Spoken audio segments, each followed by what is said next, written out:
This episode is brought to you by Amazon Prime. There's nothing sweeter than baking cookies during the holidays. With Prime, I get all my ingredients delivered right to my door, fast and free, no last-minute store trips needed. And of course, I blast my favorite holiday playlist on Amazon Music. It's the ultimate soundtrack for creating unforgettable memories. From streaming to shopping, it's on Prime. Visit Amazon.com/Prime to get more out of whatever you're into.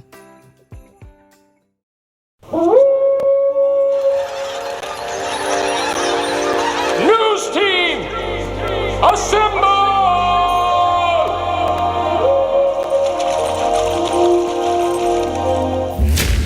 It's back and bigger than ever. It's the Unofficial 40 from Soonerscoop.com. Now, here's the entire Sooner Scoop crew. Carrie, Josh, Eddie, and George. All right, welcome back. It is the Unofficial 40 podcast right here on Soonerscoop.com where the portal is open. And so are we. The entire gang is here except for one guy, but he's back in the at the home, keeping you up with the latest of what's going on in the portal. We got men's basketball, big Bedlam matchup coming up before we talk to you again. But Josh McQuiston joins us from Houston. We got Eddie Radosevich here in the studio, George Stoya. I am Kerry Murdoch. It's time for the Unofficial 40, brought to you by Schwab's Meat Company, the official champion of the holidays. I'm trying to think, the Friendsmas, I believe they're calling it right now, headed up into Christmas. More fun with another NIL partnership for the holiday season, starring Billy Bowman, Jada Coleman, Kobe McKenzie, and Kinsey Hansen. And we'll tell you a little bit more about that as we go, but appreciate Schwab Meat Company being the supporting sponsor for the Unofficial 40. All right, so it's been a lot of fun. It's been a lot of keeping your ear to the ground. I know George has been on the phone a lot. I have too. Eddie has been hearing a lot. Josh, of course, getting a lot of information in. But the portal is open, and as we sit here, let's see, at 1:35 on Wednesday, basically the Sooners have zero receivers. They have one of note, which is Deion Burks, who has not really declared that he's in the portal. He hasn't declared that he's coming back. We think that OU is in good shape with him coming back. But today you lose Andrel Anthony, goes in the portal. Yesterday you lost Jalil Farooq. Before that you lost Nick Anderson. So all those top four receivers that they kept talking about all year on every OU game, on every broadcast, they're still out of action and now no longer on the OU roster. It's just been, I understand it, fans out there, it's like Black Wednesday. Let's cut to the chase. What the fuck's going on? what are they doing at wide receiver? I think that's what everybody wants to know. There is a pandemonium. What the hell has happened? There is a uprising, a unrest, whatever you want to call it. Are you surprised by anybody that's gotten in the portal? No, I'm not. Okay. But I'm saying just... You take the totality of it, though, and yeah, people are like, what the fuck is happening in Oklahoma? But I also think, I think that anybody that has watched like the YouTube shows and the stuff that we've talked about on the Unofficial 40, stuff that, George, you've reported or posted on the board, like... You go back to Brent saying that he expects all those guys to come back at certain points in the season? Does not look good right now. Does not look good. That is very obvious. But I think that there is like a general sentiment amongst the fan base right now that they want to know what's going on. They're worried. They're extremely, I think to a certain extent, like the distrust within the vision or whatever the plan is in the portal right now. I think it's only common or general for people to go like, okay, what's happening here? I agree that it's warranted in terms of what they're doing in the portal and who they're maybe attacking, because it does seem like, I don't want to say they're behind, but there's certain guys that I'm like, why didn't they get involved with them? And I also think we're finding out there are guys that they tried to get involved with, some of these top guys, and some of them weren't interested, and that's part of the portal. And you don't. And look, here's the thing about the offense: you don't have a quarterback that who is going to be here, or who's the guy, or has a lot of experience. And Michael Hawkins Jr. is the only one that's left. And this is the same way, Josh. I mean, we saw this when OU struggled defensively, and it shows you how huge the fall has been. But Like, OU couldn't recruit the best defensive talent when they were struggling defensively, and they were one of the worst defenses in the country. Like, now the offense is coming off a year where they were the worst, and what really good offensive player is like, oh yeah, I'm going to go to Oklahoma. That seems like a great place for me to put up a lot of stats. Guys, we were talking about this in the season. Like, it's not like, and really, I think we were talking about it more in regard to the offensive coordinator situation. But this is what comes. Like, when I think OU fans are dealing with a lot of stuff they're not familiar with, not being everybody's first offensive choice because, hey, you put up a ton of points, which Oklahoma has done until this year without fail for the last decade.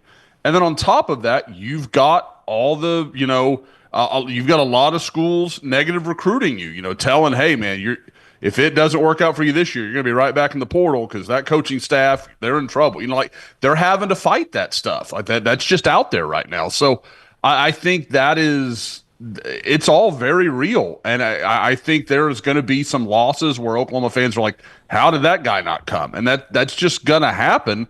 At the same time, they're not. I guess the good news is because they do return a lot defensively, they can focus a lot of energy on the offense. They can pour into it what they need to, but it is. I mean, it's just going to be tricky, and there's not going to be the guys kind of given the OU discount just because they know they'll go there and score a bunch of points. And I think the thing that's important to talk about on the receiver situation is, I think Nick Anderson's a different case. I think that was somewhat of a mutual parting.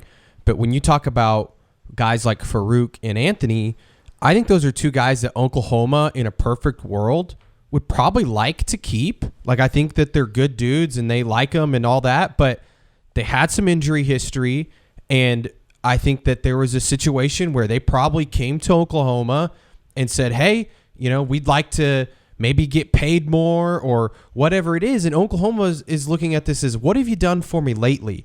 And they're not going to get in a bidding war with other schools over guys that didn't play this year. And is that the right way to go about it? I don't know. Like, if you told me Jalil Farooq and Andrel Anthony go on next year and have great seasons somewhere else, I don't think that would surprise any of us. But in a do or die situation and a win now situation for Brent Venables and this staff, like, I feel like they think that they need to go after some guys in the portal that they feel like can help them next year and that they can count on. And maybe that's a risky move, but I just think that that's kind of the thought process right now with guys like that.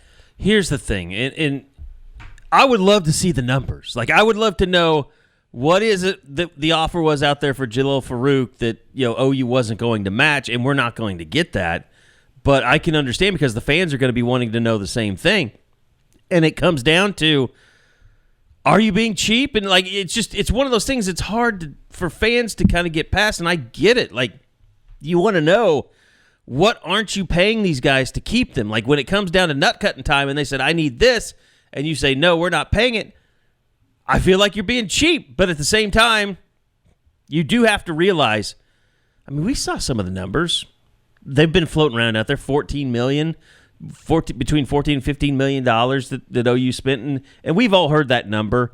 I know I heard that number thrown out there way before it was being publicized, that OU spent about $14 million on their roster last year, and that's respectable when you look across the country. Now, I don't know what, like, I can't remember, somebody put out a list, and it didn't have like Oregon on there, so you don't know what some of that stuff is, but I think $14 million is pretty good. I mean, it should help you build a similar roster to what everybody else is throwing out there.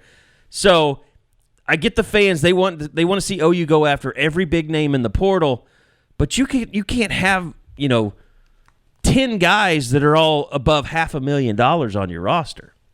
It's just the economics don't work out. So what they're doing is, when they have a Jalil Farooq or they have an Andrel Anthony that is now missed a season and a half and still isn't capable of coming back. I know he put some video out there showing himself working out, but is he ever going to be the same guy again? And if he's not, you've just taken, I don't know, I'm just throwing numbers out here, $150,000, and you've kept that from helping you keep an R. Mason Thomas or a Grayson Halton or possibly a Deion Burks.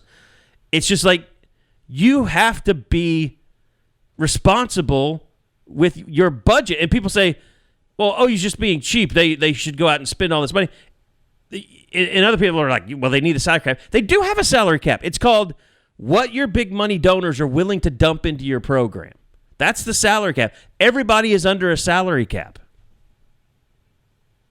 This episode is brought to you by AWS. Amazon Q Business is the new generative AI assistant from AWS. Many tasks can make business slow, like wading through mud. Help! Luckily, there's a faster, easier, less messy choice. Amazon Q can securely understand your business data to help you streamline tasks, like summarizing quarterly results or doing complex analyses in no time.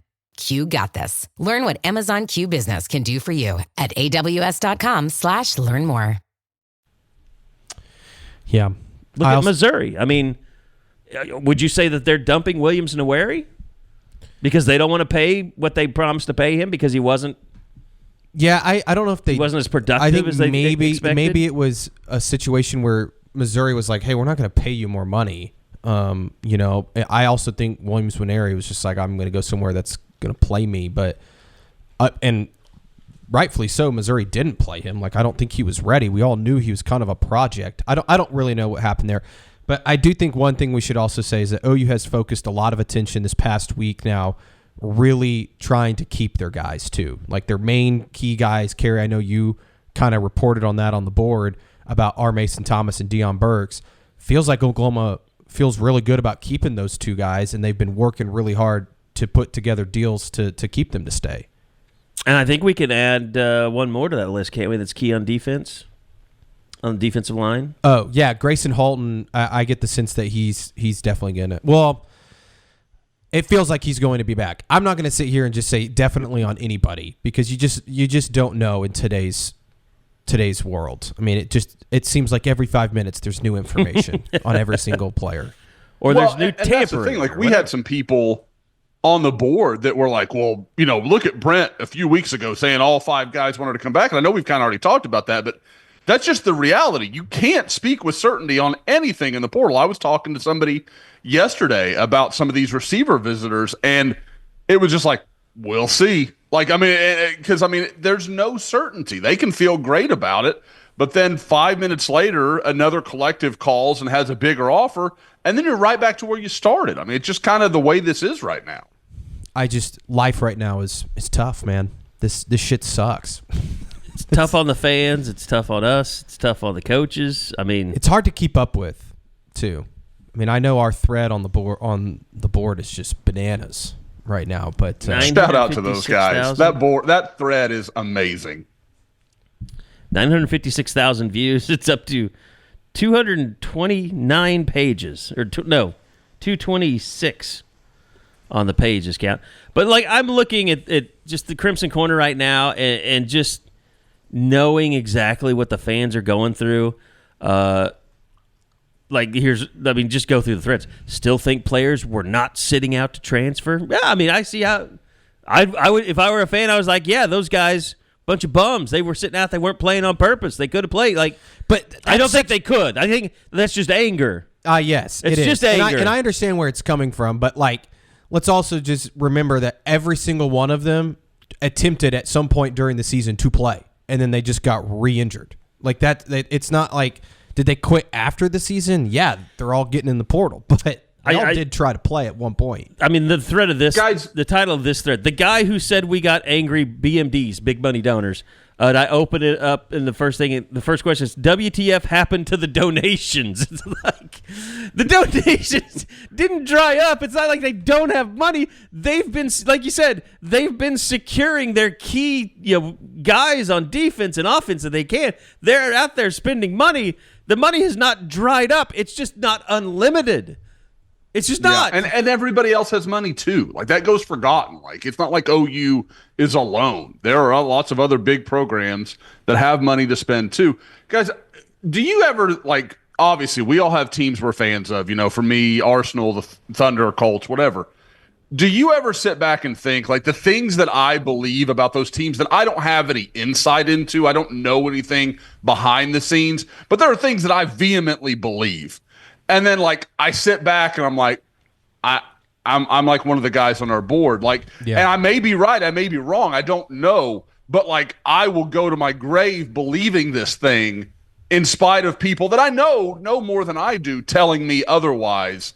And so, like, I can relate to it. I think it's really relatable, but it's one of those things where, like, every once in a while, like, I promise, just listen to us. I promise this isn't as bad as you think it is. And then sometimes it's not as great as you think it is either. I think that's like the Thunder right now. I have this conspiracy that the NBA is just, like, screwing them with the free throws because they have, like, the lowest free throw rate or whatever in the league. And I'm like, they're screwing the Thunder. Well, they didn't shoot don't want a free throw them to in be the second great. half yesterday. So. You know?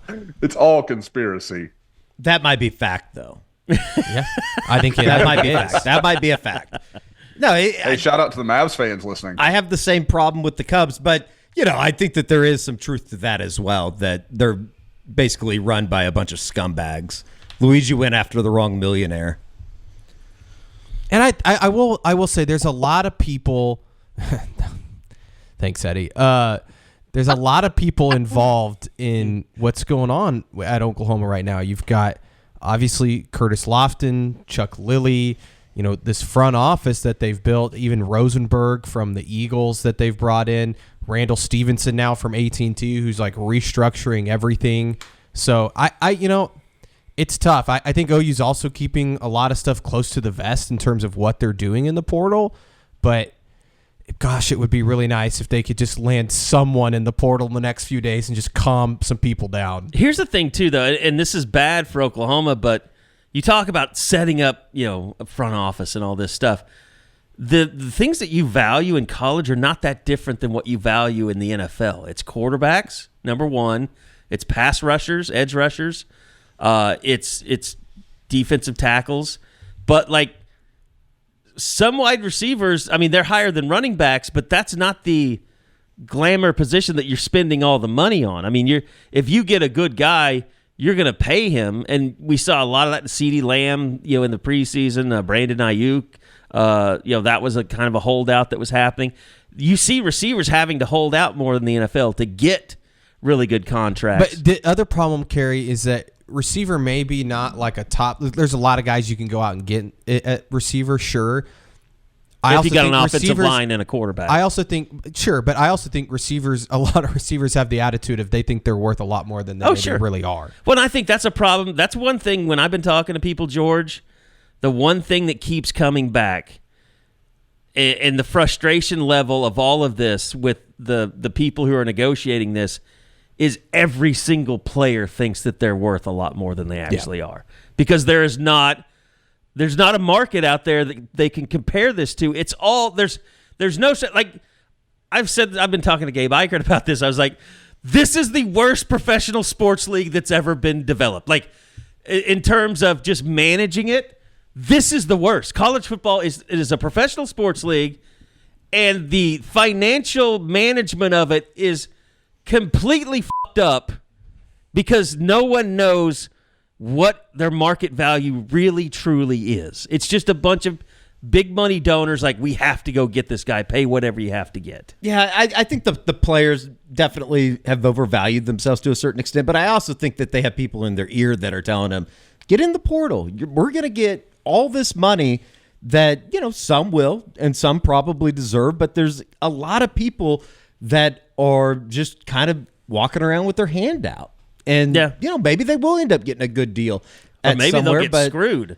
I think that and that's happening. History will tell us that there will be some guys that get screwed. But that's a bigger conversation just with everything that is the portal in college athletics right now. I mean, it's a disaster of epic proportion. I want to get back to this, but obviously without numbers, without hard numbers, without in the NFL, what quarterback's getting $50 million a year, what quarterback's making, Baker's making $30 million a year. You just need a little bit of vision to show you exactly what you should be paying people, and that's what this college the college game has to get to that. maybe they could work with Enjoy Vision to develop some of that, Eddie. I don't know. Some OU fans might say that Helen Keller had it figured out.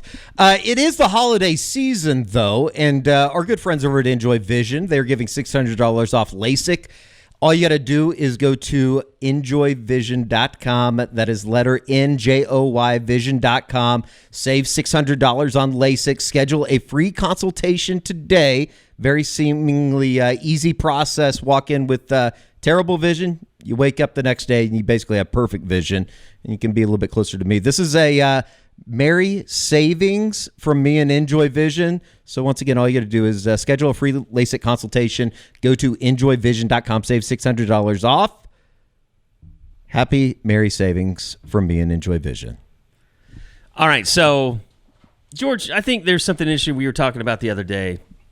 You know, as far as OU working this, they're essentially kind of doing exactly what they've been doing. I mean, Curtis Lofton is a guy that works a lot with the players in their valuations, and setting the market, setting the prices, what they're willing to pay. Then they go into negotiations with the players or their agents or whoever, and sometimes they just have to say, "Look, we're not paying that for this level of player," and you're gonna get revenue sharing coming on July 1st, but for this cycle, it is a situation where you're doing what you've not always done, but what you've learned to do. But then you have this situation where I think agents are figuring out how to play people more. And frankly, I think people are figuring out how to tamper more without people being in the portal. So, guys, it's just the market is opening up even for guys that aren't in the portal. And I don't know how many of you guys saw Jay Norvell and what he had to say about it, but a lot of that stuff it's not disturbing. It's just the way that it is. Like, whether you're in the portal or not, you're getting offers to leave, to make more money than you're making now. I would guess it's more than, and I have no way of knowing this, but I would guess let's say your top guys in the portal. I would say 75% of those guys have been tampered with before they get into the portal. Sure. Would that be fair? Yeah. Maybe even more. Be low, yeah. It might even be 90%. I think so. That might be low. Yeah. And let's be honest. I mean, some guys that have already come to Oklahoma over the last 3 years, and really since the portal's heated up, I don't think that they necessarily just got into the portal and were like, you know what, this Oklahoma thing, this looks good to me. So it goes both ways. Yeah, and I'm looking at the On3 portal rankings right now. I'm assuming this is. I think I'm on the page where it's just showing you. Okay, go to top. That's what I'm looking for. So the top player in the transfer portal right now is Eric Singleton Jr., wide receiver. Makes sense. Out of Georgia Tech. And he's one of the early guys to get in the portal. And he's down, apparently, Auburn has the lead on him. But, I mean, I'm just looking at this, and I'm looking at how far. Nick Anderson is actually 8th in the portal rankings right now. But, yeah, I mean, I think people go with this list, and they look at it, and they say, okay, Eric Singleton Jr., why isn't OU dropping a bag for him? And then they go on down. They're like, Barry Brown, why aren't they dropping a bag for him? And it just becomes this thing like, you can't sign everybody. They reached out to Barry and Brown. He was not interested in Oklahoma. Because of the offense. Okay, that I can accept. That dude's a stud. That's a guy you do need to pick up the phone, at least try. I think that's some of it. Like, if a guy says no, a guy says no. That's life. But, like, I think some OU fans, and again, they've got no way to know, so I understand that it's just the unknown. But there is a feeling for some that's just like, why are you not at least trying with these guys? But if you try and you miss, hey, you try and you miss. That's the way life goes. And then there are other things that happen, like Darian Mensah. He's 19th in the portal. He takes a trip to Duke. He commits to Duke. And you're like, really? Duke was as good as he was going to do? Like, didn't we think he was kind of a program-changing type quarterback, possibly?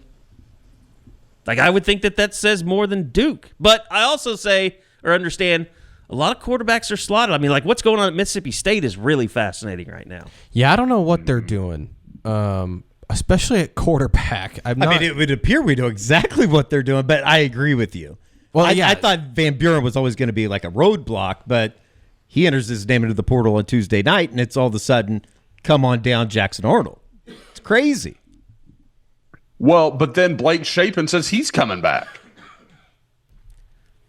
That's like not saying, that I think Blake Shapen's really going to stand in anybody's way. Sure. But Blake Shapen to me is just the second coming of who was the last guy at Tech that had all the concussion problems and went everywhere? The Michael that was an Austin kid. Yeah. I think he was a Westlake kid, wasn't he? I believe that's correct. I know the kid. It's not say like curly hair or Michael like Brewer? that. Brewer, that's who I'm thinking of. Yeah. Yeah. Like, just a guy that's been playing college football forever, but I think Blake Shapen's just a guy. He's a jag. But I'm not so sure that he might be less than a jag. Jackson Arnold is a guy. I mean, if he goes there, obviously that's a guy that they just believe in. Jeff Lebby just believes he's going to be a star. I also think with Van. Go ahead, Josh. George. No, you go ahead, Josh. I was going to say with Van Buren, he's not the guy you would say, hey, you're going to sign that guy. But with some of the names that people are talking about, I could buy more into Van Buren. Like if OU gets in a situation where they don't have Mateer and he's not going to enter the portal, they could do worse than Michael Van Buren. If nothing else, to come in and compete with Michael Hawkins, like to have a true competition between two talented guys. I agree. I was just about to say that. This episode is brought to you by Indeed. We're driven by the search for better, but when it comes to hiring, the best way to search for a candidate isn't to search at all. Don't search, match with Indeed. Use Indeed for scheduling, screening, and messaging so you can connect with candidates faster. Listeners of this show will get a $75 sponsored job credit to get your jobs more visibility at Indeed.com/MBO. Terms and conditions apply. That kind of bleeds into the question of like, what the hell is going on at quarterback? And I think that is certainly something that people, you talk about the wide receiver position and the restructuring of that room and basically having to rebuild it. But the quarterback position, you're not doing anything offensively if you don't go out and meet at least demand of what is out there. I guess what I'm trying to say is it's been so quiet on the quarterback front. I just have a hard time believing that they're okay with that. Like there has to be a plan in place that might be the obvious that's out there, and they're just waiting on John Mateer. But at the same time, it does give you a little bit of angst when you look in there and all these quarterbacks are entering the portal, and it doesn't seem like Oklahoma's contacted any of them. Yeah, I think that means that they know something that we don't. Oh, 100%. Like, so I think the panic on that is just being a little dramatic. But I get right now. it, much like the wide receiver position. I get where people are coming from and the anger and everything that has come and the meltdown that has come on social media. This reminds me a lot of, and maybe this is glass half full. I'm just thinking out loud here. This reminds me of a lot of OU men's basketball in the portal very early on, where seemed like they were missing on guys that weren't getting anybody. It took forever, and then they finally kind of found the right pieces. Maybe that's what's going to happen with Oklahoma. I think we have to sometimes remind ourselves it's day 3. Oh, sure. It's day 3 of this I've thing. been trying to preach that on the boards, but even in the back of my mind as I write that, it's like I think and hope that but I think that there is just this general distrust in the coaching staff and everybody that is associated with the program right now, because of what we've seen over the first 3 years. And I get it. I completely get it. I agree. Not a lot Guys, of you want to know the true nightmare scenario for us trying to explain this? Let's say John Mateer does what Caleb Williams does and just really kind of stays away from it, doesn't really ever address it. And his plan is to wait until after the bowl game, and then he's going to go in the portal. I don't know if everybody realizes it. You guys probably do. I just went and looked it up to kind of be sure. Washington State plays in a bowl game on December 27th. Yeah. The portal closes on December 28th. He could run this out to give Oklahoma fans the ultimate torture. Even if that's his plan, even if he knows what he's going to do, OU fans could have to suffer for almost 3 weeks waiting for this to go down. I almost think, though, that if that were to happen and OU were to continue to be just dead quiet in the quarterback market over the next week and a half, I think that it would almost be more transparent that that's what's going on than if, you know what I mean? Like I do. If they do nothing for the next 3 weeks at quarterback and John Mateer still hasn't entered, that almost furthers my belief that there's something going on and there has been a decision made or an agreement made. I don't know. We'll see. And obviously, I know that there's been some reporting just in terms of, I think that that's the option. Like, that's still option 1A, 1B, 1C to me. By the way, that game is at 7 o'clock too, so it's a late game. Is it? I thought it was like 5:30 or. Oh, I bet I was looking at Pacific. Eastern. Yeah, Pacific. That was what, 5 o'clock Pacific. So it'd be like because they're playing in the Holiday Bowl, right? Yes, against Syracuse. That should be a pretty fun game. Syracuse can put up some points. I think OU fans, if it does go down like that, I think OU fans would actually enjoy watching that game. The Holiday Bowl somehow, and I think the Alamo Bowl's like this a little bit.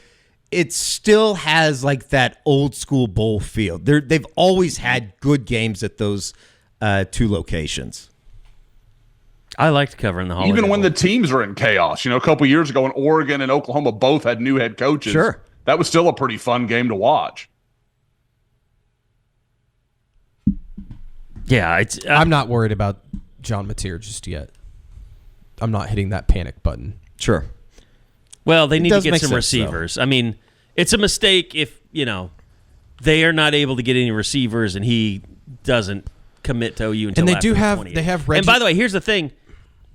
Entering the portal is not the same as, the 28th doesn't mean that you have to pick your school. It just means you have to enter the portal. So, and I'm sure he would want to do it as quickly as possible, but it doesn't, the fear is it doesn't give guys the opportunity to enter the portal that might come along with him. I was going to say, they do have Reggie Virgil, the Miami, Ohio receiver, coming in this weekend for a visit, as well as a couple offensive linemen. Donovan McCulley, the Indiana receiver, visited the last couple days. I get the sense that might be headed in the wrong direction for Oklahoma. I'm not 100% positive right now. I think Michigan, and he was the guy that sat out all last year, right, for injury. Yeah, he quit the team. I think talk about guys quitting the team. He quit or entered the portal like in October during the season, but super productive the year before. Former quarterback, getting a lot of interest in the portal, but. It would seem him and Kurt Cignetti, as you kind of outlined, they did not see eye to eye. No. Kirk Cignetti, in fact, I think said on the record that he needs to practice harder. So I don't know. We'll see what ends up happening there. I was told he's supposed to make a decision sometime today. I think it might be Michigan, but I'm not 100% confident. I'm not even 50% confident. So it doesn't sound like prediction. a guy the type of player that they'd be willing to break the bank for. No, correct. Now, I think they'd still like to get him. You need receivers right but, now. I do think they really like Reggie Virgil. I think Reggie Virgil is one of their top targets at receiver, and he's getting a lot of interest. I know he's got big time off. I mean, schools and interested he's visiting Michigan State today, Texas Tech tomorrow, and then Oklahoma this weekend, and then I think he's going to visit some Florida schools. He's from the same area of Jaden Gibson, and they're childhood friends, and I know Jaden Gibson's kind of recruiting him to Norman too, so that helps OU out, but he's also got offers from every big Florida school, so those teams are definitely going to be in the mix too. Josh, are there some guys in the portal that stick out to you that OU has had previous relationships with? Maybe they've visited OU or OU was involved in their recruitment coming out of high school? Williams Nwaneri? Yeah. Williams is the obvious one, but I don't know, guys. We've talked about this in our group. I just think he's going to Nebraska. I struggle to get motivated to chase down much because when I talk to Nebraska folks, there's definitely a feeling that kind of like we were talking about a little while ago. Nebraska's been working this behind the scenes since, let's say before yesterday. So I think that's been going on, and I don't know. The whole Oklahoma connection, you wonder how a lot of the aftermath of that situation. And part of me, I kind of said it to you guys, part of me wonders if there was at some point, and I don't know if OU gave any reason to believe this, or if Jamar Mosey thought at some point he was going to have some sort of role at Oklahoma like he currently does at Nebraska. Because there's just no denying that basically the second that he started moving around, everything changed. Like everything with Lee Summit North just went in a very different direction. Now, obviously, they lost Williams Nwaneri. I don't think that had anything to do with Mosey. I think that was Missouri could offer him a boatload of money, and like we talked about earlier, I don't think they want to do it anymore. So I don't know. Like I just feel like that kind of he's a guy that clearly has a lot of pull for those guys that played for him in high school, and that's normal. So I just think he's going to end up at Nebraska. But as far as a guy that maybe, I know a lot of OU fans have brought him up because he's a former 5-star, is Micah Hudson. He was the guy that early on when Emmett Jones was hired, he was like, oh, yeah, really love Emmett Jones. Obviously, Micah ended up at Texas Tech, and Emmett kind of started that train. But there was, and I talked to Micah a little bit about it way back, and he's always had some kind of interesting takes on recruiting. But it sounded like, I don't know, like almost OU recruited him too hard at one point. Like they were and he was a real laid back kind of just wanted to take it at his speed kind of guy in recruiting. So I don't know. But I mean, like there's not a guy that I can say, oh yeah, he just jumps off the page. It's like, that's a guy that OU was super involved with that I really think OU is, right there in the mix for. Just a couple other guys that I wanted to mention. Ethan O'Connor, the Washington State corner. I actually think he might be visiting like today or tomorrow. I haven't been able to confirm that, but very serious situation there. I think that Oklahoma really likes him, 6'2", from Los Alamitos High School, and was super productive this last year at Washington State. So he's a guy that they like at corner. Wouldn't be surprised if he ends up being somebody that Oklahoma ends up getting. And then they're bringing in 2 offensive linemen this weekend. Derek Simmons from Western Carolina played left and right tackle and even some guards. So kind of a versatile guy, 6'6", 330 pounds. So big dude, would make a lot of sense there. And then the kid from Stanford, Luke Balenko, I think is how you say his last name. He's also expected to visit this weekend. He played right tackle for Stanford, which I did find it interesting that a lot of these offensive tackles they're looking at primarily played right tackle, not left. So do with that what you will. Want to remind you guys, the Unofficial 40 brought to you by Schwab Meat Company, the official champion of the holidays.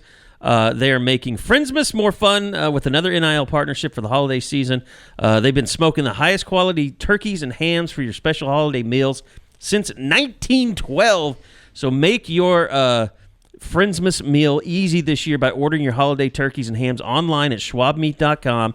You can pick up your order at Schwab's in downtown Oklahoma City or ship straight to your home with free shipping on online orders over $75 using the code SoonerScoop. That's at schwabmeat.com and put in that code SoonerScoop on all online orders over $75.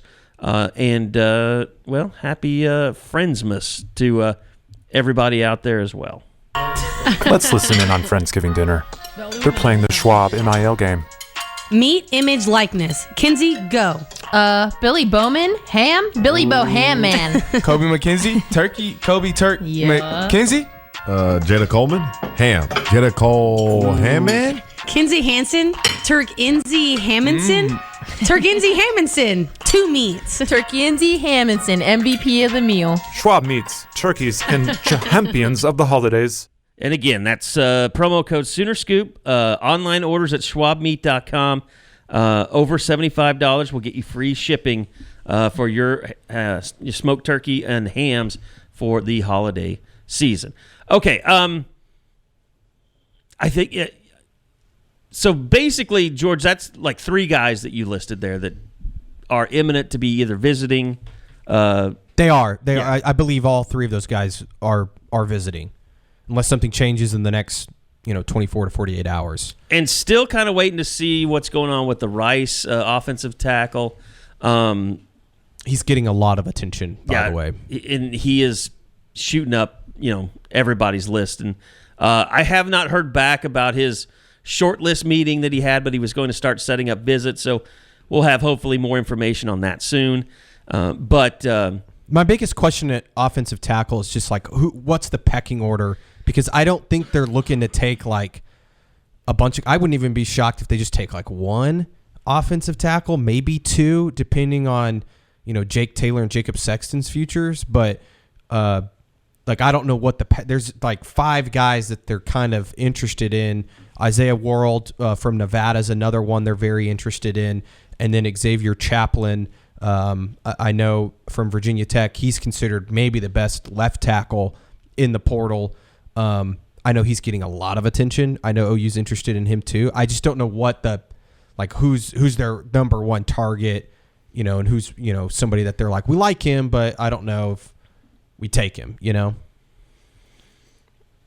Yeah, Josh, do you have I guess like a pick if you had to make one of the guys that have been discussed on the offensive line, and an open forum to let us know that just because a kid went to Rice doesn't mean he can't play football? What? Josh has his hands in his head. Guys, I've been fighting this all morning. Eddie and anybody on our account has had to read some of those, so I apologize. I was a little late in taking the tag off. But to start with the actual question, I would say of the guys I've really had a chance to watch, and I would say I really haven't had a chance to watch Isaiah World. Now, I've heard good things, but I haven't had a chance to see him. I think Ethan, the Onionwa kid, that rolled off pretty good. I'm pretty excited. Good. If that's how he says it, I'm feeling pretty good about it. I would say he's kind of the way I lean because I like his size. He's a good athlete. He's got some bend in his knees. He's not a real upright guy or anything like that. Now, I do think, he'd do well he's listed at 345. If you could get him down to like 330, I think that'd be a little better for him. I think he plays a little heavy. But I also like that he played left tackle his junior year. He's played right tackle the 2 years before that. So there's some movement there, which we all know Bill likes in his offensive lineman. He wants some, kind of best 5 rather than this guy's got to be at this position, that kind of thing. So I think he brings some versatility. So I like him. I want to watch some more of the Simmons kid as well. He's got a really interesting path. I don't know how much you guys have looked into that. He started at a school called Tusculum, and then he ended up at Abilene Christian for a year where he did not play. Then he transferred to Western Carolina. Because of some sort of transfer rule, he didn't get to play in 22. I didn't know transfer rules still existed at this point. 23, he played, then he got hurt, and then this year was the first year he's really been a full-time starter. And again, I mean, this isn't a guy that just OU's in on. Florida State's offered him. He's got some good offers. So he's a guy, like I said, I kind of want to watch him a little bit more. I think you just look at other positions of need. I mean, obviously, OU has to get better at cornerback. I think we've kind of figured that out the way the season ended. Gentry Williams, if he's back and healthy, he's another one of those guys, though. Like, can you count on him? He's been hurt through most of his career, but you lose a Kenai Walker, who was a nice backup. Eric McCarty was not a factor in the secondary, and then you've got.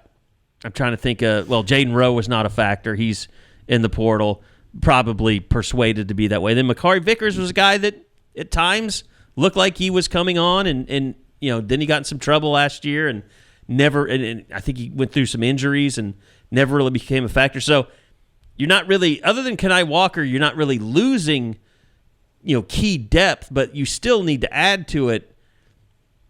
I don't know, George. You feel free to jump in here, Josh, but. I know you mentioned the Ethan O'Connor kid. He's a true corner. Ethan O'Connor? Yeah. Yes. Yeah. Okay. Let's just talk about the elephant in the room here.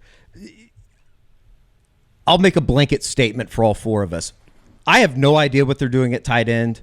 It's borderline unacceptable, and it doesn't make any sense to me when you're talking about a room that is going to have to basically be, again, rebuilt like the wide receiver room.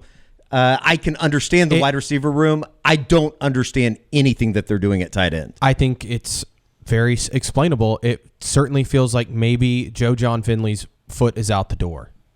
Okay, I got that. I get that. Why wouldn't they have just? I feel like they're trying to fight this with one arm tied behind their back. They could have easily, I don't know, just made a move, got a tight ends coach, and then there's a little bit of vision, and you go, okay, I see what they're doing. They got a new coach. He needs to rebuild this thing. Go buck wild in the portal. I don't know, Eddie. I know. Like I'm just, and you're coming back around on some of these tight ends that are in the portal that Joe Jon either kind of dismissed, like maybe a Luke has, that they have no shot at, because if they had a different tight end coach, maybe they have a shot at landing somebody like him. You're basically saying no thanks and destructing a room even more that has obviously been one of the worst position units on the team, and saying, yeah, we'll just fix it when, though. Like, you're right. I mean, they Luke need to cut bait. Football at Oklahoma. They need to cut bait. I mean, it's clear that he's not out there making offers. No one's talking about him. You guys have tracked it. The people that are following tight end prospects are not Joe Jon Finley. It's other support staff or other coaches. They have an empty chair at the tight end position right now, and they need to fix it. It should have been fixed basically when it was announced that Ben Arbuckle was becoming the offensive coordinator. The more we get into this podcast, the more I'm like, the fan base, this is not going to be good. this is like, no, they have every right. The fire. They have every right to be. I know, angry. Eddie, but I agree with you. They have every right. I'm just like, oh God, I'm getting very personally frustrated with dealing with it as well. There's a lot of guys, fires, and this is what, like, we've talked about. Like, I mean, I don't want to put you guys in front of. I know I've said it. There's a question of, like, what is the plan? Like, what are we doing here? Because if this is like the situation with the quarterback recruiting, where they didn't want to make an offer to anybody until they had their offensive coordinator, which is a sensible thing. I'm not against that at all, but they were clearly chasing their offensive coordinator. They were trying to make that hire. Now you've got a guy on staff. The only portal offer we know you've made at tight end is Luke McGarry, or the only one that seems to be correct. Joe Jon Finley doesn't follow that guy. Ben Arbuckle does. What are you do? Like, you're hurting yourself. Like, I'm all for, like, trying to help a coach. You're trying to, like, help him save face and get him out the door and do whatever. That's great. But you're hurting yourself. You're hurting your own program trying to protect this situation. And I don't understand that. Like, especially not right now, when you have a massive hole at this position and you have got to figure it out, and you're losing time when there are good tight ends in the portal, guys. There are good players that Oklahoma could go get. I love the kid from Purdue. I don't think they'll get him. I think he's probably going to go to Notre Dame. But there are players there that could absolutely help Oklahoma. And it's like, well, we don't have we can't make a decision until we have a tight ends coach, but we're not going to get rid of our tight ends coach. Like, you've created your own problem and you won't get out of it. Yeah, it's like I said, there's a lot of taking fires, it all in, and they're fighting them on all fronts. But the tight end one seems to be the most logical one that needs to be fixed. A lot of this shit could be alleviated, or at least not made into a bigger concern, if they would just kind of take care of themselves a little bit. Like Brent coming out and talking about the wide receivers. It sounded good at the time. It might have made people feel good. And obviously you didn't know how everything was going to play out, but why even say that? It's just like the statement that they put in the Arbuckle hire. Why even put that quote out there? It just doesn't make sense to me. Brent is expected to speak on Friday afternoon, so there's a lot of questions, I think, that need to be answered come Friday. That'll be an interesting media session. I don't think it's a press conference. I would assume it's more scrum style, but there's a lot of stuff going on in the program that I'm sure he'll have to address. And I think it just all kind of encapsulates what this is right now. Like, this is a middling program. It is what it is. They've lost 6 games in 2 of the last 3 years.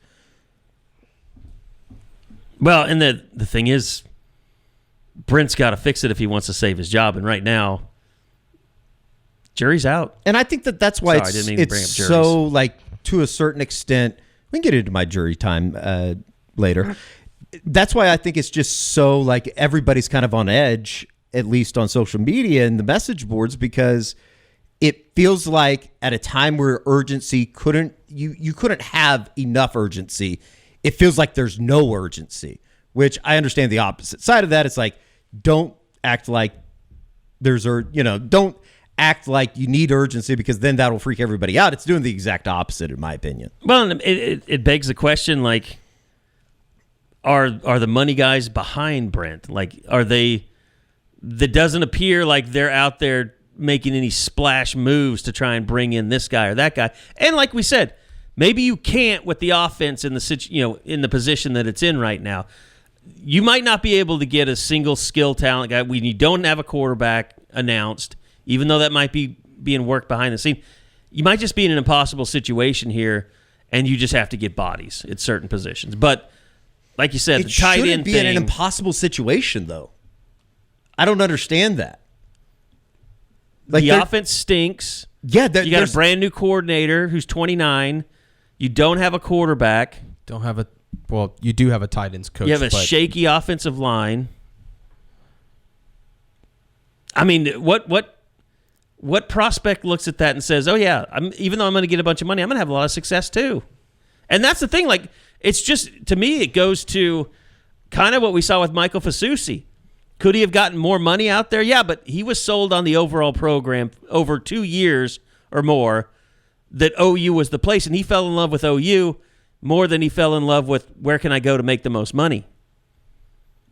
And at some point, more than money matters. And with the offense, having a good offense matters. And they don't have one. They haven't proven to anybody that they have one. So maybe not an impossible situation, but a very, very difficult situation. I mean, if that's the case, and again, this kind of goes back to if everything that we knew about this current staff, if this was being said about another staff, everybody's minds would go, they need to fire them. They need to fire them and start anew. And plenty of people are saying that. I get it. Yeah.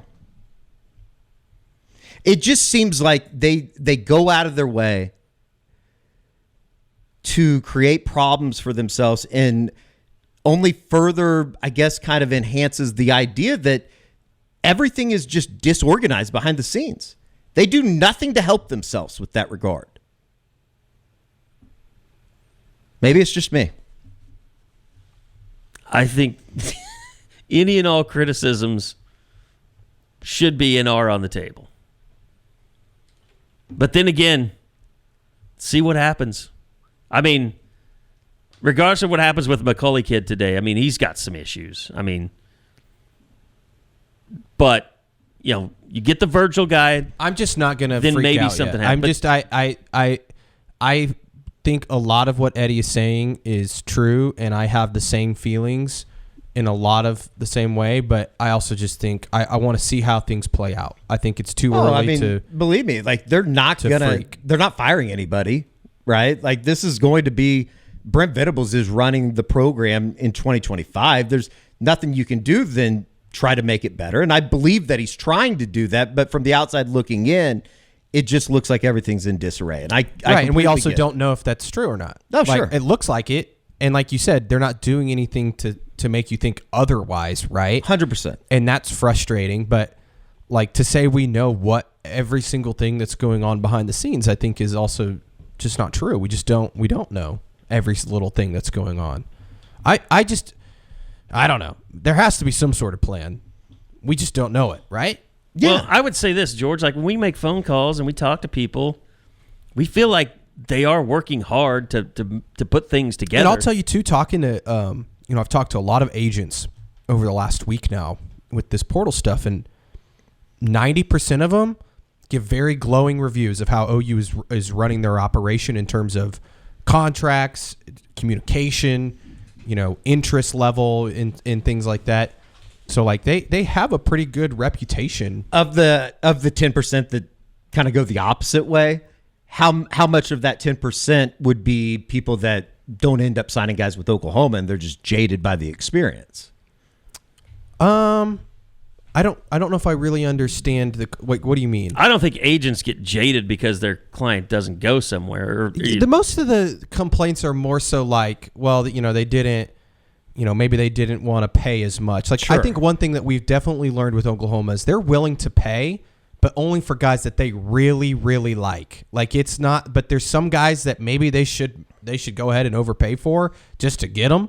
But they definitely are not a program that is like, okay, we're just going to overpay it because we got to get a wide receiver. Like, they're not going to do that, And so I think that sometimes agents maybe get frustrated. But I think the fans are like, well, they need to. And I'm almost of the opinion, like, that's the position that they're in. And they have to overpay a little bit. You have to understand, too, from these agents' perspective, they are representing a lot of clients, and they are trying to get the most money out of every single program. Of course. And so they are sometimes going to get frustrated when a school like Oklahoma or some of these other schools say, hey, we like this guy, but we're not going to pay him as much as maybe another school might. And again, to me, that goes back to how much confidence do the money guys have? Because if you feel like, well, if I throw too much money at guys, it's not going to work anyway, and I'm just going to end up spending more money. And the money guys, from what we understand too, have backed OU in trying to keep certain guys in house. I mean, when you talk about trying to hold on to an R. Mason Thomas and Deion Burks, that ain't cheap. Those two guys are not cheap, especially R. Mason Thomas. I mean, I think that deal to keep him in Norman was a pretty penny, man. And so that, and when you talk about donors and people backing OU, they clearly ponied up for that guy. I don't know if OU is going to be willing to go do that for a bunch of guys in the portal. I don't know. And I don't know who those guys are that they're like, we have to, we'll spend as much as it takes to get that guy, like they did with the Dominic Williams in the spring. And we all sat here and we're like, this is a turning point for the program. Like they have ponied up for somebody that they absolutely needed, and maybe they overpaid for him, but it doesn't matter because they got this guy. You got to see that now with a few guys in the portal this time around, because if they don't do that, they're screwed. Well, it's like you said with Barry Brown, they didn't even get the opportunity to overpay. Correct. He was just like, I don't want to go there. And maybe they go back to him. I know there's been some smoke today that some more follows have happened today with him in terms of OU, and maybe they go back to him and say, screw it, we're going to go all in on this guy. But there's also guys like that have said, hey, I'm just not interested in Oklahoma. And I get that. Not every kid's going to grow up and want to go to Oklahoma. And Kerry mentioned it. It's a tough sell right now. Like what Oklahoma's trying to sell is, hey, a whole new offensive system.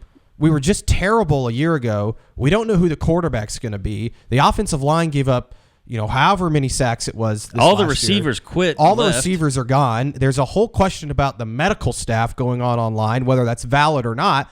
Like, it's an incredibly tough sell to some of these dudes right now, no matter how much money you have. Oh, we're just causing I guess if, in the fan base if right you're now. at that point, though, it's like how much damage has been done to the program? How much damage has been done to the University of Oklahoma? Like, that's the way that I look at it. The more we talk, the more we realize a lot. Well, that's what we're going to do. I kind of think that's where this thing's at.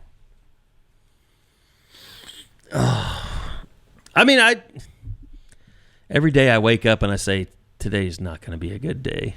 And I think yesterday wasn't as bad as I thought it was going to be. Welcome to hell, bud. I think we need to, people aren't going to like this. I think we need to just press pause, take a deep breath. It's day 3. Let's see how this weekend plays out with some of these guys that are coming in. I think some of these guys are pretty good players that would really help Oklahoma next year. There's one thing that you've mentioned that would really help right now, and that would be Deion Burks announcing he's coming back. Yeah, if Deion Burks, like if I'm OU staff right now, I'm telling Deion Burks and R. Mason Thomas, hey, and maybe I don't know, we'll see if it's all finalized and everything, but hey, how about you put a graphic out that you're coming back? I think that would make everybody feel a little bit better, maybe calm the masses a little. Deion, message Kerry Murdoch. He'll make you a graphic. I'll make you a hell of a graphic. Yeah. R. Mason, I'll make you a hell of a graphic. R. Mason, Deion, Robert Spears Jennings, all these guys, just put out a little. Just hey, I'm coming back. You know that doesn't Carrie do anything Murdoch, for me. The DMs are open, that doesn't do anything for you. No, Well, because then you're not the fan base. Those guys were around for a 6-6 year. They need to get better players on the offensive side of the football. So I know that offensive Deion coordinator. Burks. You want to throw Deion Burks out the window? Let's not I'm be not doom and that. gloom here. I mean, the There's offensive nothing line, to be positive about. the offensive line will be not better true, next year. Eddie. I believe That's it just will not be true. better There's next year. nothing to be positive about. I think that If you Logan can't be Howland's going to positive, get better. if you can't be positive about R. Mason Thomas, That's- then God help you. It's God great. help you, Eddie. It's great. Good. Good. Keith Ozaid is going to be better next year. I think Eddie Pierre-Louis will be a bigger factor. You got Eddie, Everett at the way to look at I'm it. wrong. You guys are right. They're Who gonna are they go going to 10-2. get in the portal? Like, find me a better player in the portal right now than R. Mason Thomas. I mean, any position. I'm not saying that it shouldn't be celebrated that he's coming back. That's a great thing for the program, but yeah, they need to get more. And I get Yes. it. Absolutely. We're That's 3 not where it days in. ends. You know me, Eddie. I'm pretty doom and gloom about where things are right now. You've been the but that most would doom and buoy- gloom that would out of buoy all of people. us. Yes, 100%. I feel like this is all preamble, but whatever. You got to give somebody something to believe in here. Like it's bad, but yeah, I mean, I think those two would be huge, and it sounds like that. I mean, from everything George and you all are hearing, it sounds like that's all moving in the right direction. Yeah, I think that's a good thing. I also think that, take a deep breath. Everything it's like, here's the hard question. You can't tell a person to take a deep breath when they're thinking, I don't want to take any more breaths. here's the hard question. That was pretty good. And we all feel like you need to get rid of Joe Jon right now. But if you do that, who's freaking calling plays in the bowl game? Who cares? Who cares? Yeah. I don't care about that at all. I think that they should all get COVID and not play in the bowl game. Playing in the bowl game just guys, in general at 11 That's a.m. not a thing anymore. Playing in the COVID? It was never a thing. It was never a thing in 2020. I just like it's a no-win situation. Sorry, go ahead, Josh. I find it pathetic. I'm sorry. I interrupted you. But I have this thing in my brain. Why is that a thing? Why is this we have to let the old coaches finish out the year, especially if you don't, you know who your new OC is. You know he's there. I'm not saying but he can go call the plays on your script. And he can start working with your guys and putting his stuff in there. It feels like you waste a lot of good practice time that he could be getting with his guys, getting a feel for it. And again, I'm not saying he's going to put his offense in 3 weeks. It's not going to happen. But you can start saying, okay, this is how you guys have been doing this. This is how we're going to do it. We're going to tweak it a little bit. You could start having those conversations. I don't know why that is a standard operating procedure, and I'm not putting that on OU. Everyone does this. They hire a new guy, and then he just sits around for a month waiting until he can start installing his stuff. And you're like, but you've got all this time. Go do. You could make some use of this. I'm guessing Bill Bedenbaugh could be a play caller. I don't think it matters. I could call plays in the bowl game. Who gives a shit? I mean, I think playing in a bowl game in TCU Stadium is the lowest point for Oklahoma in 20 years for the football program, just in general, for the brand, for everything. It's not good, no. I would agree. They kept the bowl streak alive, but it's on life support. I mean, they had a car wreck on the way to this bowl game. I am very happy it's in Fort Worth, though. Oh, it couldn't have worked out better.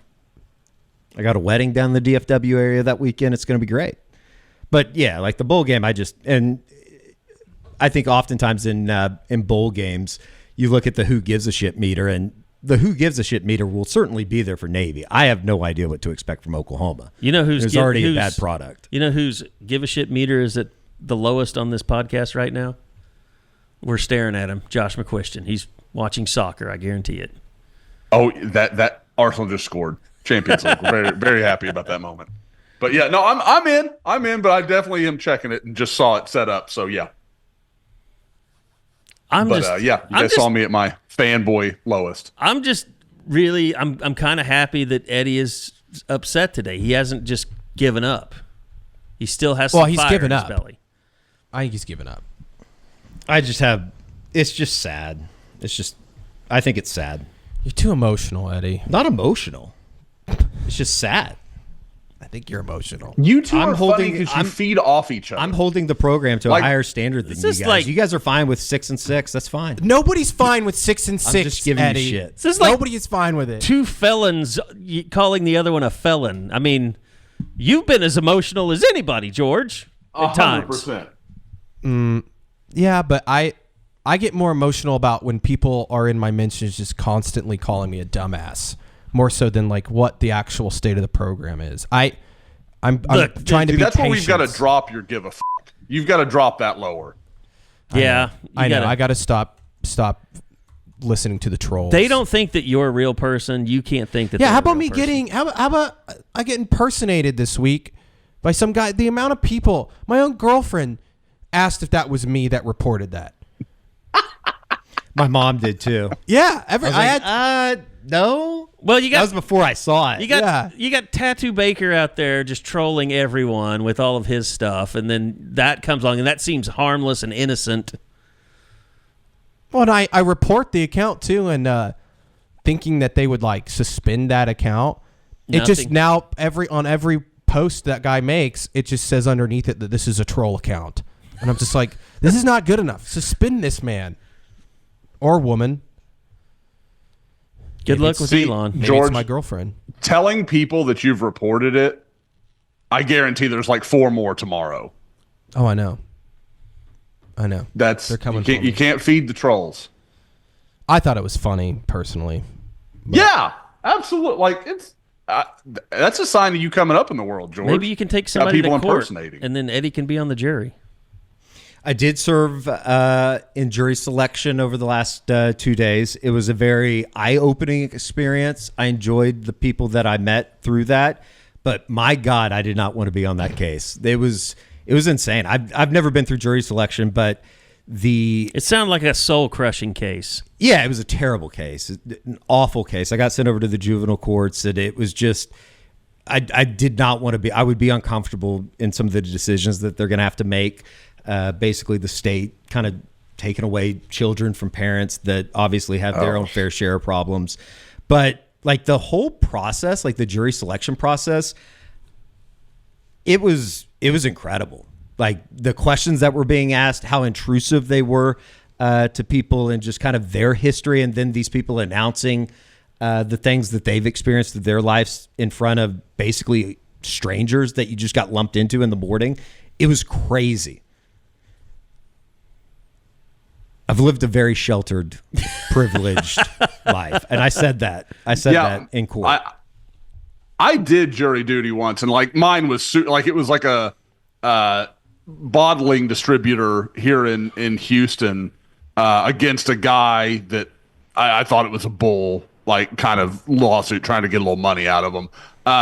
It was nothing like, oh God, this is like families being destroyed here or anything like that. It was mine was pretty petty. It was very, very uncomfortable, but it was a cool experience to go through all that. Look, I'd tell you guys this. I mean, this stuff is going to change by the minute, and it is. Just the best thing that you can do is stay, subscribe to Soonerscoop.com. George is putting up intel reports. I'm putting up intel reports. Eddie's adding to things. We're putting stuff that Josh is hearing. The guys on the board, like our mods like Donnie and Stoops Bros, are keeping you updated with who's following who. And, we've kind of had discussions about that too. That doesn't always mean as much as you think it does. But it is an interesting data point to just kind of keep track of. But this stuff, it's crazy. I mean, and the visits will continue to come. And I think it's day 3. Like we said, the Rice offensive lineman hasn't even scheduled his visits yet, but I think OU's going to be a player in there, at least in the beginning, depending on, A&M's involved, Oregon's involved, so the money's going to get up there with him. I would just say, too, as a whole, like this is unconnected to my criticisms and anger, whatever you want to call it, with the Oklahoma program. I just like, as college football as a whole right now, as exciting as the college football playoff is and everything that comes with kind of the newfound territory that's there, it just seems like a sport that is disgusting right now. Yeah. Like a sport that we all love. It just, everything that goes into it, and maybe this is just me completely becoming old man Eddie #olds, But it just seems disgusting. Well, there's no guardrails, and you hear that term all the time from ADs and stuff. But it's true. I mean, it's crazy. All the power, right or wrong, is with the players right now. Right. And I'm just so conflicted because I was one of those people that's like, they should be able to profit off of their name, image, likeness, and which basically them being really good football players. They should be able to benefit. They're the reason that these colleges are getting billion-dollar TV contracts. They should have a part of that. And I just feel like the easiest thing is introducing contracts to this, but it's just a separate conversation. There has to be a way that you can live in a world where both things can be true. Right. Players have a lot of freedom to make money and do all those things and even transfer to a degree. There also has to be something in place where these guys have to, they're contractually, obligated to stay at a school for, I don't care if it's 4 years, 2 years, whatever it is. Like, there has to be something where these guys are binded, or else you're going to have just this chaos. And I'm not saying they need to be there. Like, you don't need to sign a 4-year contract, but a 2 years, something where it's just like, it's not just every single year. And then you have all this stuff where, teams are contacting players that aren't even in the portal. Like, everybody's like, it's like the NFL. No, it's not like the NFL. It's not like the NFL. The NFL has very strong tampering rules. Yes, there are things you cannot do. They have a free agency period. They have certain contracts that you have to sign. They have restricted and unrestricted type contracts. Like, all of these things that prevent these type of things that are happening in college football right now, those have to be implemented, or else. And everybody thinks it's just going to get fixed with revenue sharing. And I do think to a degree that'll help come July 1st, but you're still going to have NIL and teams offering more money to kids that have the means to pay more. So it's like this isn't just going away. The crazy thing is too, is it seems like the bottom line or the baseline for a lot of these job openings and stuff has been everybody needs to get younger. Who the hell would want to be a part of this? And then you look up on Wednesday morning and Bill Belichick's and talks are in agreement. And I just don't. I don't think that's going to work. It's just insane. I don't buy that. It's insane to me. Yeah, I don't think he understands. Do you think that there is an element of like Belichick just doesn't understand how fucked up this is? Well, I don't think anybody does. I don't think anybody does because he has this whole plan to run North Carolina like an NFL team, and I think that's a great idea. And Oklahoma, it's a great idea, but they don't have the foundation to be able to do that. But the NCAA, there is no. You can't run it like an NFL program if there's no NFL, right? Like it doesn't make any sense. Oh, and by the way, the NFL has a very overbearing commissioner. Yes, and as do most sports leagues. And you have a process to become an agent in the NFL that's very strenuous, that you have to, show all these credentials and do all these things. There's a lot of players in college football that are being represented by quote-unquote agents that are not doing what's best for the player. And that is hurting not only the player, but the schools and all these people that are involved, and that's become a massive issue. No, if you're an agent, you have a responsibility to the players that you represent and the league that you're negotiating with. It is a professional position that you are in. And yes, you're there to make the most money. What you have now is a bunch of rogue people out there just trying to make the most money. And this has been brought up a lot. Like NFL agents usually make 1 to 3% on the contracts that they sign. These guys are making 10, 15, 20% off of these NIL deals. And it's highway robbery. Like it's and the players don't know any better. It's like with everything else. Like, we've gone through NIL stuff. The players just don't know how this stuff works. There's nobody to educate them on how all this stuff works or what's a good deal. It's just up to their agents. Sometimes their agents don't have all their tentacles in merchandising and marketing and all this stuff. They're just guys that are going and shopping them to the highest bidder. So you're right. I mean, there's so many things that the NCAA has to fix here and has to implement and has to build from the ground up. It's just like with OU. And bringing in this guy from AT&T to kind of build the support system around the football program so the coaches can just coach. And they have to build that, and it's not anywhere close to being built. And so now you have, OU probably has it better than a lot, where they have Curtis Lofton helping out with all these things. But Brent Venables is kind of isolated from it, but they have other support staff that can help out. But it's not right now it's not what it's going to be, where you have a GM that oversees everything, which is the revenues and the distribution and the team value, the roster valuations and all this stuff, and needs and what you want in the portal when you go in. I mean, and tiering the players like, okay, this guy's coming in from Miami of Ohio. Just use the receiver for instance. He's got offers from these schools, so that puts him on this tier. This is the most that we should be paying this player. You don't have. I mean, some people probably have a little bit of that, but like it's going to get to a point where it's a lot more, structured and almost scientific and analytical. It's all at the ground floor of all that happening right now. It's causing chaos, really. Yep. So anyway, by the way, basketball still undefeated. Bedlam coming up to 14th in the country. Paycom Center, $20 for tickets. Not a bad price to go see. You have two teams that are playing pretty well right now. Yeah, I think so. Should be fun. I mean, obviously, we don't get a whole lot of Bedlam installments anymore, but that will be kind of fun to get through on Saturday night at the Paycom Center. I always enjoy going and covering games there, which is kind of weird because I'm usually there as a fan. But yeah, like OU, they beat Alcorn State on Saturday night at the McCaslin game. And then obviously they don't play this week during the midweek during finals week down in Norman. But yeah, I mean, we'll see. I think that obviously the next real true big date after Bedlam is they go out to Charlotte for the Jumpman Classic, play Michigan. The women do the same out there. And then, before you know it, it's going to be the end of December. You're going to be rolling into conference play. And I don't know if anybody's looked at the SEC conference, but the big boys, the top guys in the SEC right now, particularly with the men's side of things, they got some dudes. Yeah, Tennessee's really good. Auburn's really good. Yeah. Bama's obviously really good. Texas pretty good. We'll see where OU ends up. Seems promising, though, so far.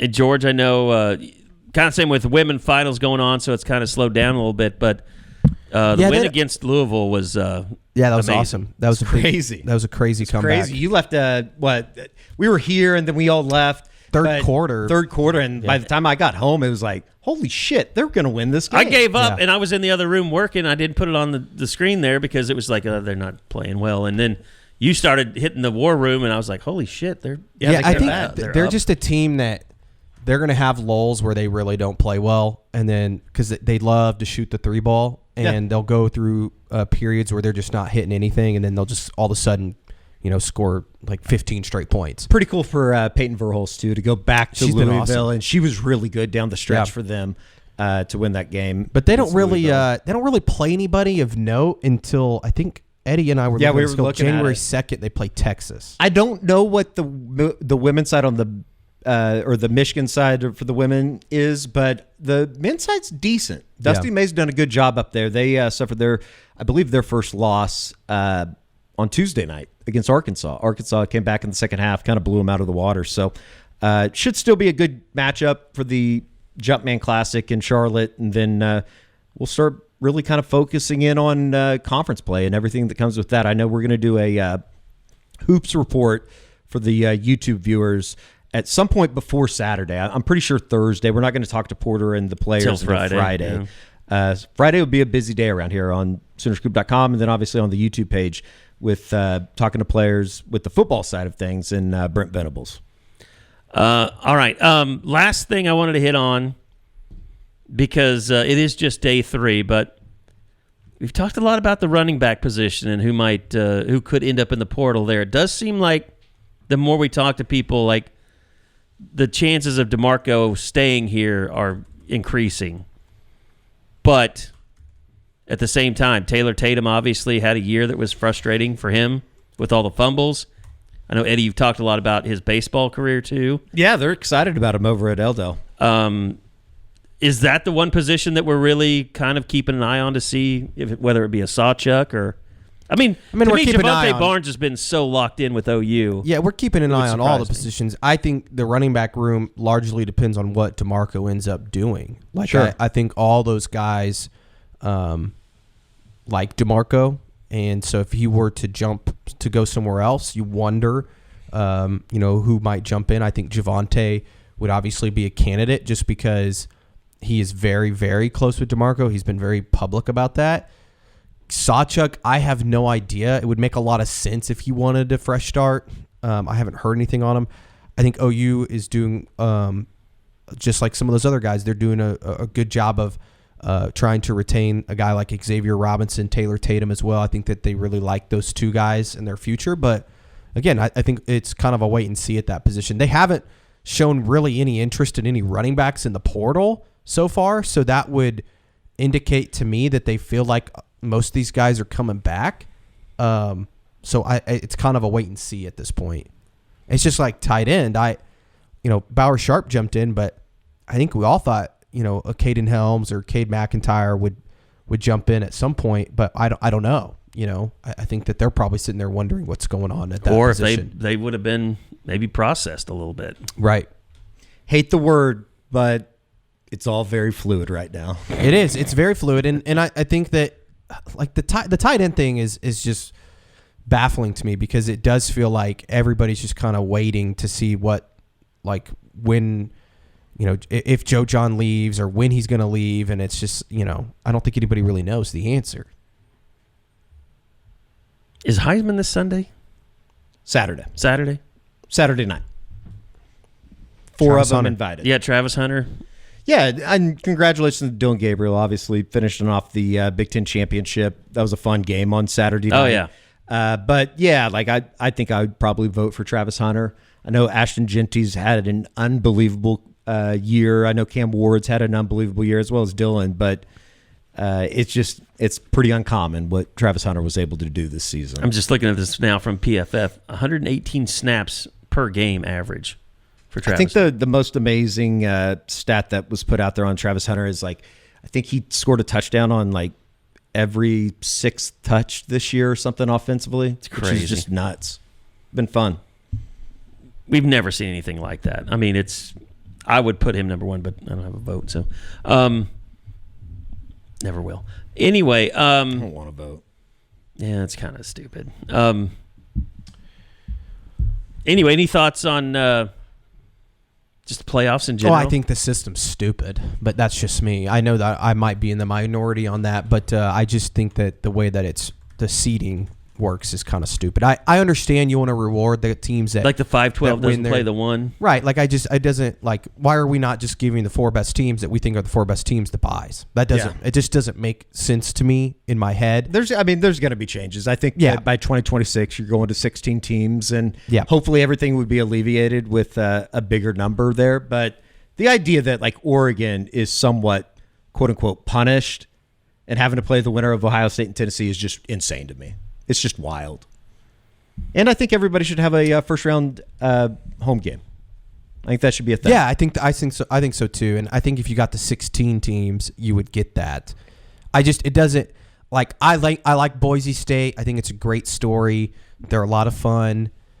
They shouldn't have them getting a bye is just crazy to me. They haven't been playing well. No. That's the bottom line. Yeah. I don't know how you could look at their body of work and say, yeah, they're playing better than some of these other teams. It's just crazy to me. Now, I am going to Arizona watch State, the shit out of these games, though. Arizona State, they're rolling. It's an unbelievable story. Yeah. What they did on Saturday against Iowa State, that was a thorough ass whooping. And I know the turnovers in the third quarter kind of extended that lead to a point of no return, but there was no doubt left on the field. Arizona State was a better football team. Yeah, I mean, I know Dillingham's an ASU guy, but I got to think if they make a little run through here. Oh, they don't even have to make a run. I think he's done enough just in 1 year to get that program to where it's at, that when a big boy comes calling, it's going to be, I know it'll be tough for him to say bye to his home territory, but I would think that he would make the jump. He's kind of that, we talked about all season, who's that next in line to be that big name that everybody points to and says, that's the next guy at whatever program opens. It's Kenny Dillingham. He's done an unbelievable job, and he's unbelievable in front of a microphone. Like when Michigan fires Sharon Moore. I don't know.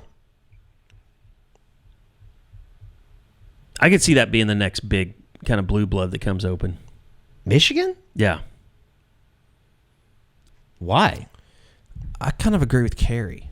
Like this year? No. No. Next year.